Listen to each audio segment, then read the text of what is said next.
बिस्मिल्लाहिर्रहमानिर्रहीम। तमाम सोचने वालों को, सीखने वालों को, ढूंढने वालों को मेरा सलाम। आज 5 मार्च है। काफ़ी सारी चीज़ें डिस्कस करने वाली हैं, जिसमें आज न्यूज़ क्या आने वाली है और ज़ेलेंस्की और यूक्रेन वार का क्या ख़ात्मा कैसे होने वाला है।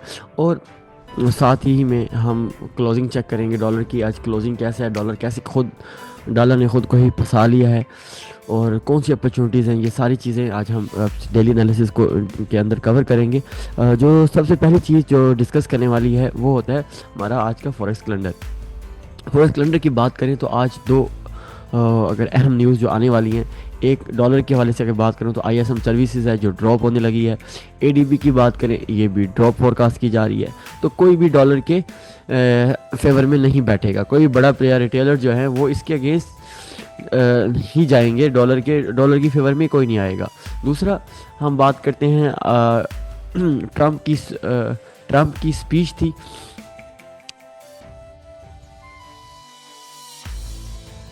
अच्छा, दूसरा, सीपीआई मंथ टू मंथ आ रही है सीएचएफ की।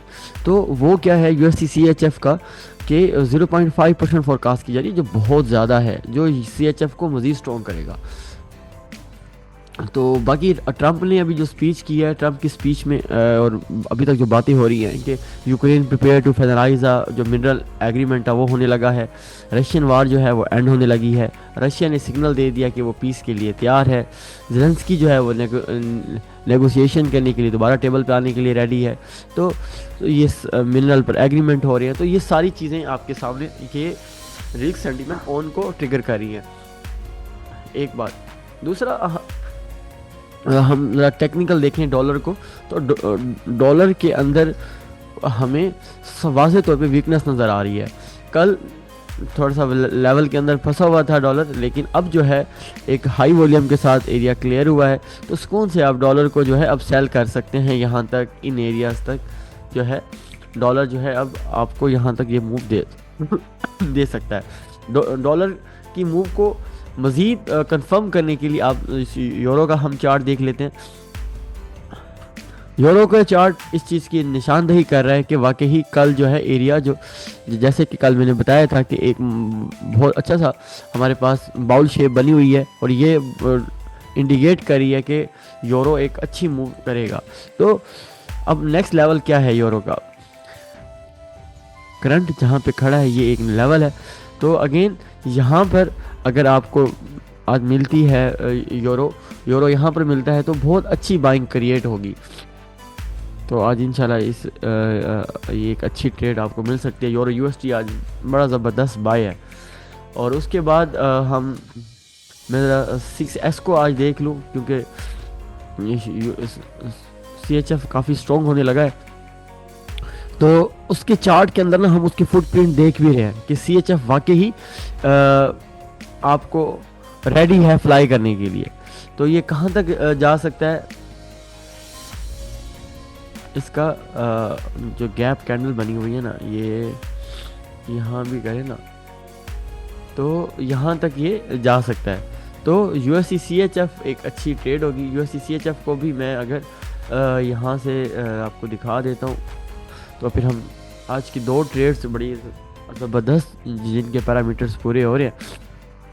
ये देखें USD CHF का अगर हम चार्ट मर्ज करके ओपन करें तो थोड़ी सी ना लेवल्स के अंदर कंफ्यूजन तो है यहाँ।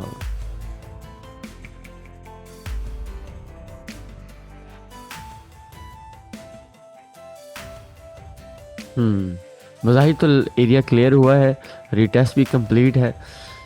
इन एरियाज़ को देखा जाए और इन एरियाज़ को देखा जाए तो लगता है अभी लेवल के ऊपर ही खड़ा हुआ है। तो क्या किया जा सकता है? तो फिलहाल USD CHF को आप थोड़ा सा ऊपर जाकर भी सेल कर सकते हो इन एरियाज़ के ऊपर, लेकिन एक इसके अंदर एक बड़ी हैंडसम जो है मूव अभी बाकी है। तो यूरो USD, GBP USD, ये एनालिसिस बहुत मुझे तो आज अच्छे लगे हैं। मैं इनको ही इनके अंदर ट्रेड्स में आपको रिकमेंड करूंगा कि इन्हीं एरियाज़ के अंदर ही आप इनकी जो ट्रैक्शन को पकड़ कर आप सेल कर सकते हो। दूसरा, हम बात कर लेते हैं गोल्ड की। जैसे कि अभी आप देख रहे हैं कि पीस फायर की बात हो रही है, मिनरल के एग्रीमेंट की बात हो रही है, और हम बात हो रही है कि हम ज़ेलेंस्की जो है जो बिल्कुल चीज़ों से बैक ऑफ हो गया था, लगता है दोबारा वापस आ गया है। तो अगर हम गोल्ड को आज देखें, गोल्ड की जो ये मूव हुई है ना, ये सारी मूव जो रिवर्स हुई है, ये आपको पता है 4 मार्च को टैरिफ इम्पोज होना था चाइना के ऊपर 20%, और मिकास को कौन सा लफ्ज़ मुझे तो इनके ऊपर क्या हुआ है कि ये मूव जो है ट्रम्प टैरिफ फेयर की वजह से ये मूव आई है। तो इसलिए गोल्ड अभी एक ज़बरदस्त अपने एक ब्लॉक एरिया के ऊपर खड़ा हुआ है। इसको अभी तो नहीं लगता कि इसको आज ब्रेक कर पाएगा, लेकिन इसके अंदर स्ट्रेंथ है, गोल्ड के अंदर अभी स्ट्रेंथ है बड़ी। तो अगेन किसी डिप से इसको बाय कीजिएगा। बल्कि मैं गोल्ड को आज कहूँगा कि गोल्ड से बहुत अच्छा जो पेयर आपको नज़र आ रहा है वो यूरो यूएसडी और यूएसडी सीएचएफ अच्छे पेयर्स हैं, गोल्ड से दूर रहिएगा। आखिर में हम चेक कर लेते हैं जी, बीटीसी को चेक कर लेते हैं। मैं आखिरी पेयर बीटीसी को आपको बता देता हूँ। बीटीसी की अगर हम बात करें ना, और हम अब इसी ही को लेवल करते हैं, हमारे पास ये करीब करीब टचेज यही हैं, तो हम इसको लेवल करार दे देते हैं।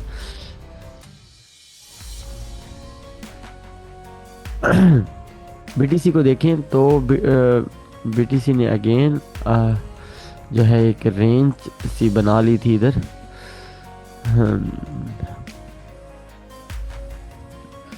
बीटीसी को डेली देखें तो ऐसे लगता है कि बहुत प्यारा सेटअप बना हुआ है कि प्राइस ने इन एरियाज़ को क्या किया है, ब्रेक किया है, फिर ये एक एसएल हंटिंग किया है। तो मैंने क्या किया है, अगर इसमें ट्रेड करना है तो आप इनसाइड में फिबोनाची रिट्रेसमेंट ड्रा कर सकते हैं। अगर हम इसको ही पकड़े ना, जस्ट इस मूव को, तो इसके 50% के ऊपर हम ना अपनी ट्रेड डिज़ाइन कर लेते हैं। अगर आपने इसको सेल करना है इन एरिया से आप क्या कर सकते हो, बीटीसी को शॉर्ट कर सकते हो 50 से 60 के दरमियान। एसएल जो है यहाँ आ सकता है, यहाँ आ सकता है, और एक आपको हेल्थी मूव मिल सकती है। मेरी रिकमेंडेशन यही होती है कि जब एरिया ब्रेक हुआ है ना, तो उसकी जो पुल बैक है ना, वो बड़ा इसमें शार्प पुल बैक होना चाहिए इस तरह से, फिर मूव अच्छी मिलती है। अगर प्राइस ब्रेक करती है फिर इस तरह से क्या करती है, रेंज कर जाती है, तो इसका मतलब होता है कि हम प्राइस जो पीछे वाले जो ब्रेकआउट था उसके इफेक्ट को कैंसिल कर रही है, ड्राई कर रही है, फिर तो उसके बाद ही प्राइस क्या करती है। तो अब देखिए ना, उसके हाई को भी ब्रेक कर गई है। तो इस तरह से ये पुल बैक ना, मतलब मुझे अच्छे नहीं लगते, ये ट्रैप करते हैं या बड़ा स्लो वर्क करते हैं, ट्रेड फंस जाती है। तो यूएसडी सीएचएफ जो है एक अच्छा पेयर है हमारे लिए आज सेल के लिए, और यूरो यूएसडी सबसे बेस्ट पेयर होगा। यूरो यूएसडी को किन वैल्यू से बाय किया जाए, सिंपल जैसे कि मैंने बताया, फिबोनाची रिट्रेसमेंट यहाँ भी ड्रा कर देते हैं।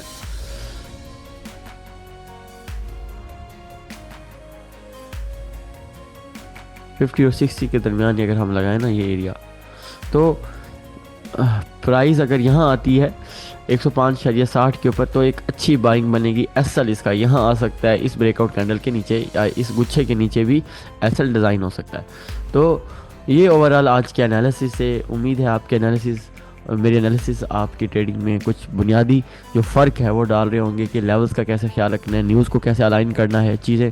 अगर आपको प्रॉफिट हो रहा है और अगर आपके अंडरस्टैंडिंग फॉरेक्स के हवाले से आसान हो रही है, तो कमेंट ज़रूर कीजिएगा। तो मेरे चैनल ट्रेडिंग विद आसिम को आप लाजमी सब्सक्राइब करें और उन लोगों तक शेयर करें समझते हैं कि जिनके पास क्वालिटी का कंटेंट नहीं है, जो या वो फॉरेक्स से मार खाकर थक चुके हैं। तो ये मेरा कंटेंट उनके लिए शायद कोई शफा बन जाए। तो उम्मीद है ये आज के एनालिसिस आपको पसंद आए होंगे। फिर मिलते हैं नेक्स्ट टॉपिक में। अपना बड़ा ख्याल रखिएगा। Take care. अल्लाह हाफिज़।